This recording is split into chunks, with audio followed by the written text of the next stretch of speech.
Today I will be reading Tarzan of the Apes by Eric Rice Burroughs. There are 28 chapters in this book. This video will cover Chapter 1. Chapter 1. Out to Sea. I had this story from one who had no business to tell it to me, or to any other. I may credit the seductive influence of an old vintage upon the narrator for the beginning of it, and my own skeptical incredulity during the days that followed for the balance of the strange tale. When my convivial host discovered that he had told me so much, and that I was prone to doubtfulness, his foolish pride assumed the task the old vintage had commenced, and so he unearthed written evidence in the form of musty manuscript and dry official records of the British Colonial Office to support many of the salient features of his remarkable narrative. I do not say the story is true, for I did not witness the happenings which it portrays, but the fact that in the telling of it to you, I have taken fictitious names for the principal characters quite sufficiently evidences the sincerity of my own belief that it may be true. The yellow, mildewed pages of the diary of a man long dead, and the records of the Colonial Office, dovetail perfectly with the narrative of my convivial host, and so I give you the story as I painstakingly pieced it out from these several various agencies. If you do not find it credible, you will at least be as one with me in acknowledging that it is unique, remarkable, and interesting. From the records of the Colonial Office and from the dead man's diary, we learn that a certain young English nobleman, whom we shall call John Clayton, Lord Greystick, was commissioned to make a peculiarly delicate investigation of conditions in a British West Coast African colony, from whose simple native inhabitants another European power was known to be recruiting soldiers for its native army, which it used solely for the forcible collection of rubber and ivory from the savage tribes along the Congo and the Arawimi. The natives of the British colony complained that many of their young men were enticed away through the medium of fair and glowing promises, but that few if any ever returned to their families. The Englishmen in Africa went even further, saying that these poor blacks were held in virtual slavery, since after their terms of enlistment expired, their ignorance was imposed upon by their white officers, and they were told that they had yet several years to serve. And so the Colonial Office appointed John Clayton to a new post in British West Africa, but his confidential instructions centered on a thorough investigation of the unfair treatment of black British subjects by the officers of a friendly European power. Why he was sent is, however, of little moment to this story, for he never made an investigation, nor, in fact, did he ever reach his destination. Clayton was the type of Englishman that one likes best to associate with the noblest monuments of historic achievement upon 1,000 victorious battlefields. A strong, virile man mentally, morally, and physically. In stature he was above the average height, his eyes were gray, his features regular and strong, his carriage that of perfect, robust health, influenced by his years of army training. Political ambition had caused him to seek transference from the army to the Colonial Office, and so we find him, still young, entrusted with a delicate and important commission in the service of the Queen. When he received this appointment he was both elated and appalled. The preferment seemed to him in the nature of a well-merited reward for painstaking and intelligent service, and as a stepping stone to posts of greater importance and responsibility. But, on the other hand, he had been married to the Hon. Alice Rutherford for scarce 3 months, and it was the thought of taking this fair young girl into the dangers and isolation of tropical Africa that appalled him. For her sake he would have refused the appointment, but she would not have it so. Instead she insisted that he accept and, indeed, take her with him. There were mothers and brothers and sisters, and aunts and cousins to express various opinions on the subject, but as to what they severally advised history is silent. We know only that on a bright May morning in 1888, John, Lord Greystick, and Lady Alice sailed from Dover on their way to Africa. A month later they arrived at Freetown, where they chartered a small sailing vessel, the Fuwalda, which was to bear them to their final destination. And here John, Lord Greystick, and Lady Alice, his wife, vanished from the eyes and from the knowledge of men. 2 months after they weighed anchor and cleared from the port of Freetown, a half-dozen British war vessels were scouring the South Atlantic for trace of them or their little vessel, and it was almost immediately that the wreckage was found upon the shores of St. Helena, which convinced the world that the Fuwalda had gone down with all on board, and hence the search was stopped ere it had scarce begun, though hope lingered in longing hearts for many years. The Fuwalda, a barkentine of about 100 tons, was a vessel of the type often seen in coastwise trade in the far southern Atlantic, their crews composed of the offscourings of the sea unhanged murderers and cutthroats of every race and every nation. The Fuwalda was no exception to the rule. Her officers were swarthy bullies, hating and hated by their crew. The captain, while a competent seaman, was a brute in his treatment of his men. He knew, or at least he used, but two arguments in his dealings with them: a belaying pin and a revolver, nor is it likely that the motley aggregation he signed would have understood aught else. So it was that from the second day out from Freetown, John Clayton and his young wife witnessed scenes upon the deck of the Fualda, such as they had believed were never enacted outside the covers of printed stories of the sea. It was on the morning of the second day that the first link was forged in what was destined to form a chain of circumstances, ending in a life for one then unborn, such as has never been paralleled in the history of man. Two sailors were washing down the decks of the Fualda. The first mate was on duty, and the captain had stopped to speak with John Clayton and Lady Alice. The men were working backwards toward the little party who were facing away from the sailors. Closer and closer they came, until one of them was directly behind the captain. In another moment he would have passed by, and this strange narrative would never have been recorded. But just that instant the officer turned to leave Lord and Lady Greystick, and, as he did so, tripped against the sailor and sprawled headlong upon the deck, overturning the water pail, so that he was drenched in its dirty contents. For an instant the scene was ludicrous, but only for an instant. With a volley of awful oaths, his face suffused with the scarlet of mortification and rage, the captain regained his feet, and with a terrific blow, felled the sailor to the deck. The man was small and rather old, so that the brutality of the act was thus accentuated. The other seaman, however, was neither old nor small, a huge bear of a man, with fierce black mustachios and a great bull neck set between massive shoulders. As he saw his mate go down he crouched and, with a low snarl, sprang upon the captain, crushing him to his knees with a single mighty blow. From scarlet the officer's face went white, for this was mutiny, and mutiny he had met and subdued before in his brutal career. Without waiting to rise, he whipped a revolver from his pocket, firing point blank at the great mountain of muscle towering before him. But, quick as he was, John Clayton was almost as quick, so that the bullet, which was intended for the sailor's heart, lodged in the sailor's leg instead, for Lord Greystick had struck down the captain's arm, as he had seen the weapon flash in the sun. Words passed between Clayton and the captain, the former making it plain that he was disgusted with the brutality displayed toward the crew, nor would he countenance anything further of the kind, while he and Lady Greystick remained passengers. The captain was on the point of making an angry reply, but, thinking better of it, turned on his heel and, black and scowling, strode aft. He did not care to antagonize an English official, for the Queen's mighty arm wielded a punitive instrument which he could appreciate, and which he feared England's far-reaching navy. The two sailors picked themselves up, the older man assisting his wounded comrade to rise. The big fellow, who was known among his mates as Black Michael, tried his leg gingerly and, finding that it bore his weight, turned to Clayton with a word of gruff thanks. Though the fellow's tone was surly, his words were evidently well meant. Ere he had scarce finished his little speech he had turned and was limping off toward the forecastle, with the very apparent intention of forestalling any further conversation. They did not see him again for several days, nor did the captain accord them more than the surliest of grunts when he was forced to speak to them. They took their meals in his cabin, as they had before the unfortunate occurrence,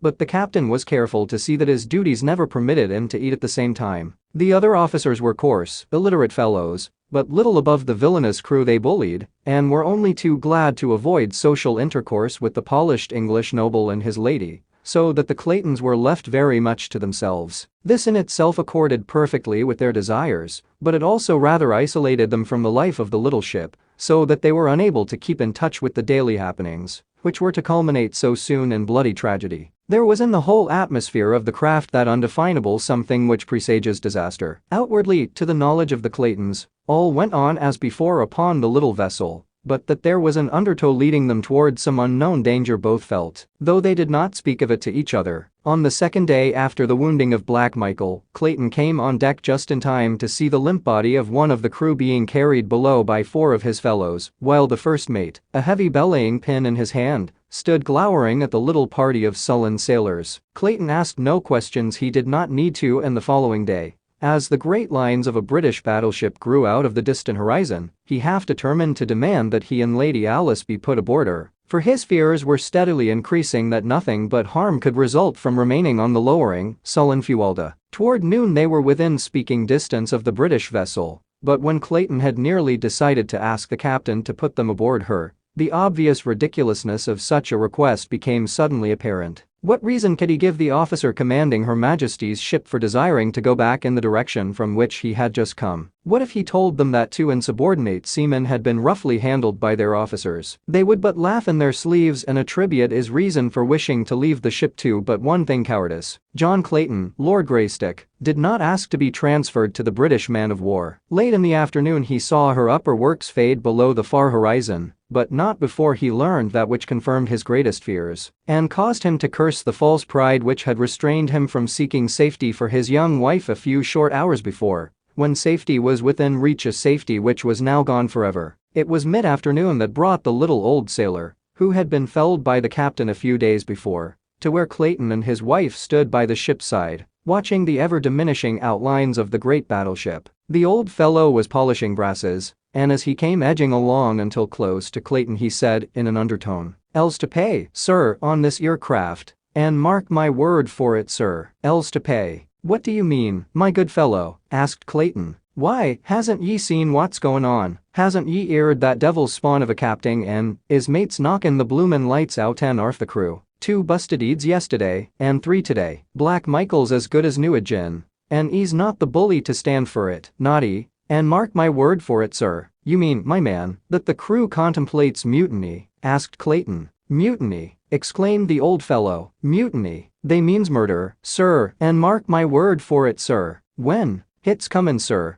hit's comin', but I'm not a-sayin' when, and I've said too damned much now. But ye was a good sort t'other day and I thought it no more'n right to warn ye. But keep a still tongue in yer 'ead, and when ye 'ear shootin' get below and stay there. That's all, only keep a still tongue in yer 'ead, or they'll put a pill between yer ribs, and mark my word for it, sir." And the old fellow went on with his polishing, which carried him away from where the Claytons were standing. "Deuced cheerful outlook, Alice," said Clayton. "You should warn the captain at once, John. Possibly the trouble may yet be averted," she said. "I suppose I should, but yet from purely selfish motives, I am almost prompted to keep a still tongue in my 'ead. Whatever they do now they will spare us in recognition of my stand for this fellow Black Michael. But should they find that I had betrayed them there would be no mercy shown us, Alice. You have but one duty, John, and that lies in the interest of vested authority. If you do not warn the captain you are as much a party to whatever follows as though you had helped to plot and carry it out with your own head and hands." "You do not understand, dear," replied Clayton. "It is of you I am thinking. There lies my first duty. The captain has brought this condition upon himself, so why then should I risk subjecting my wife to unthinkable horrors in a probably futile attempt to save him from his own brutal folly? You have no conception, dear, of what would follow were this pack of cutthroats to gain control of the Fualda. Duty is duty, John, and no amount of sophistries may change it. I would be a poor wife for an English lord were I to be responsible for his shirking a plain duty. I realize the danger which must follow, but I can face it with you." "Have it as you will then, Alice," he answered, smiling. "Maybe we are borrowing trouble. While I do not like the looks of things on board this ship, they may not be so bad after all. For it is possible that the ancient mariner was but voicing the desires of his wicked old heart, rather than speaking of real facts. Mutiny on the high sea may have been common 100 years ago, but in this good year 1888, it is the least likely of happenings. But there goes the captain to his cabin now. If I am going to warn him I might as well get the beastly job over, for I have little stomach to talk with the brute at all." So saying he strolled carelessly in the direction of the companionway, through which the captain had passed, and a moment later was knocking at his door. "Come in," growled the deep tones of that surly officer, and when Clayton had entered and closed the door behind him, "Well, I have come to report the gist of a conversation I heard today, because I feel that, while there may be nothing to it, it is as well that you be forearmed. In short, the men contemplate mutiny and murder." "It's a lie," roared the captain, "and if you have been interfering again with the discipline of this ship, or meddling in affairs that don't concern you, you can take the consequences and be damned. I don't care whether you are an English lord or not. I'm captain of this here ship, and from now on you keep your meddling nose out of my business." The captain had worked himself up to such a frenzy of rage that he was fairly purple of face, and he shrieked the last words at the top of his voice, emphasizing his remarks by a loud thumping of the table with one huge fist and shaking the other in Clayton's face. Greystick never turned a hair, but stood eyeing the excited man with level gaze. "Captain Billings," he drawled finally, "if you will pardon my candor, I might remark that you are something of an ass." Whereupon he turned and left the captain with the same indifferent ease that was habitual with him, and which was more surely calculated to raise the ire of a man of Billings' class than a torrent of invective. So, whereas the captain might easily have been brought to regret his hasty speech had Clayton attempted to conciliate him, his temper was now irrevocably set in the mold in which Clayton had left it, and the last chance of their working together for their common good was gone. "Well, Alice," said Clayton, as he rejoined his wife, "I might have saved my breath. The fellow proved most ungrateful, fairly jumped at me like a mad dog. He and his blasted old ship may hang, for aught I care, and until we are safely off the thing I shall spend my energies in looking after our own welfare, and I rather fancy the first step to that end should be to go to our cabin and look over my revolvers. I am sorry now that we packed the larger guns and the ammunition with the stuff below." They found their quarters in a bad state of disorder. Clothing from their open boxes and bags strewed the little apartment, and even their beds had been torn to pieces. "Evidently someone was more anxious about our belongings than we," said Clayton. "Let's have a look around, Alice, and see what's missing." A thorough search revealed the fact that nothing had been taken but Clayton's 2 revolvers and the small supply of ammunition he had saved out for them. "Those are the very things I most wish they had left us," said Clayton, "and the fact that they wished for them in them alone is most sinister." "What are we to do, John?" asked his wife. "Perhaps you were right in that our best chance lies in maintaining a neutral position.